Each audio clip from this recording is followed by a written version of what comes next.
con Eugenio Busellato dei Cobas. Oggi c'è questo presidio sotto Palazzo Gilardoni delle lavoratrici di Eurotrend che aspettano ancora 2 mensilità per parte della 13esima.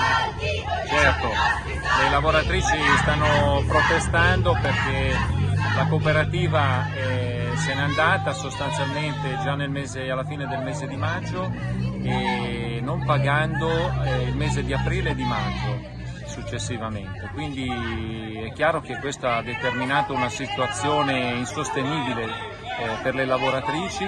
Non avevano neanche pagato una parte di 13esima, quindi abbiamo sollecitato in queste ultime settimane il Comune a provvedere, quindi a bloccare le fatture dirette ad Eurotrend e pagare conseguentemente le lavoratrici con questi soldi. Si aprirà poi anche un'altra discussione su quello che è il TFR, perché conseguentemente alla fine del rapporto di lavoro con Eurotrend ci sarà anche questo tipo di problema, ma intanto sarebbe utile cominciare a far vedere alle lavoratrici i soldi.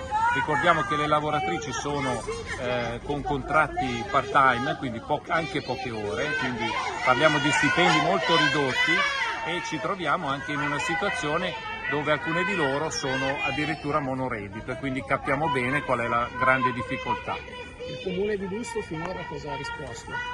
Per il momento il Comune di Busto ha cercato di recuperare delle documentazioni da Eurotrend che, a quanto ci risulta, non sono giunte completamente, però ha annunciato alla stampa che ha una disponibilità, quindi una sensibilità nel voler andare a risolvere questo problema. Alle ore 14 infatti ci incontreremo appunto per poter verificare se questa loro dichiarata disponibilità si traduce in fatti.